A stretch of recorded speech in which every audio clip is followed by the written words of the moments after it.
Hi, it's Artemy. You can also call me Art, and you can find me at CU Artist pretty much everywhere. I have been thinking about character design lately.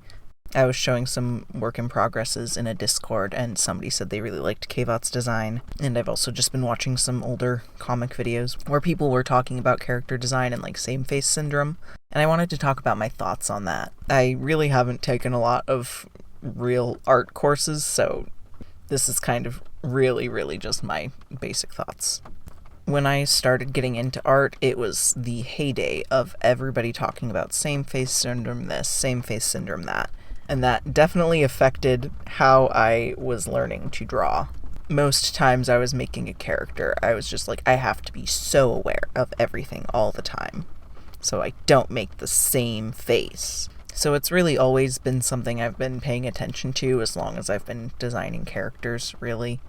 And the way I really kind of worked with that is kind of just paying attention to each element of the face separately, and not every character has to have everything be different, but just being okay, do I have a character with this shape of eyebrows?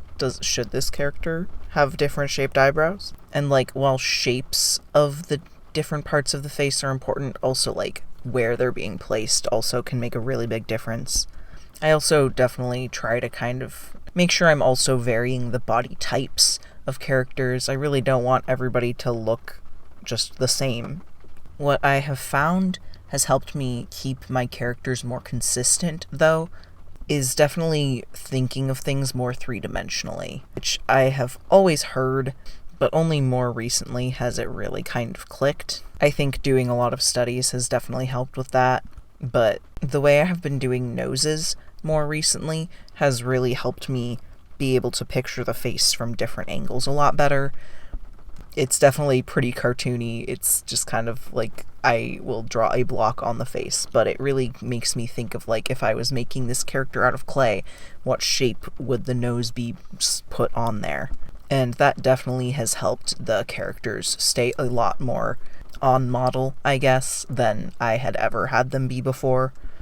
There's still definitely moments that look a little bit different, and I think that is perfectly normal. I mean, honestly, people can look different depending on which angles you're looking at them from, but creating those simpler shapes has made it so much easier to make those characters very recognizable. Though, I would say I have enough differences in everything else about the character that it would be easy enough to tell the difference.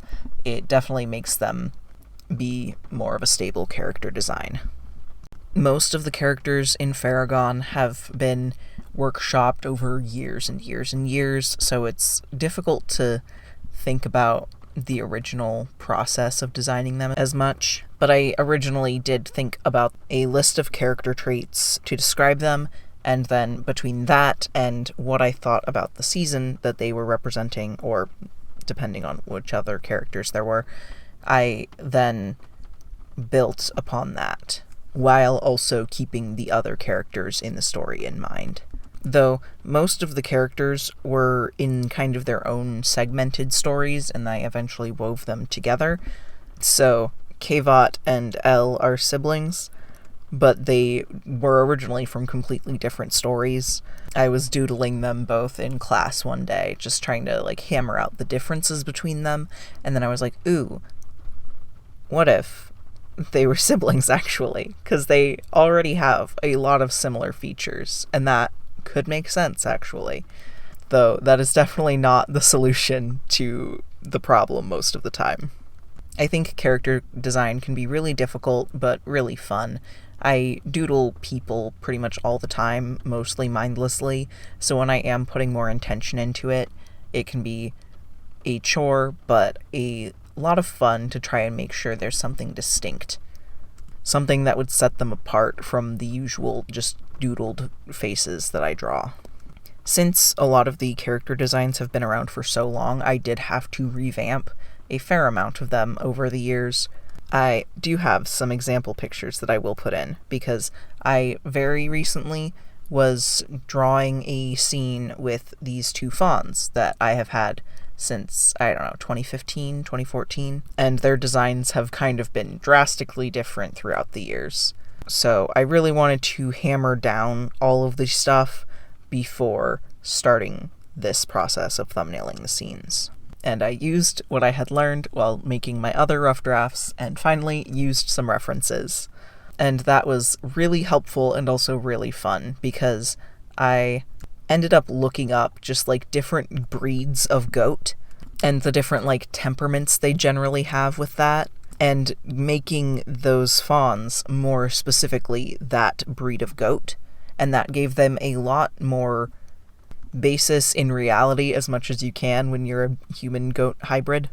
But it really just made them a lot more fun, and I would say distinct of characters, because there was a lot more thought put into it this time.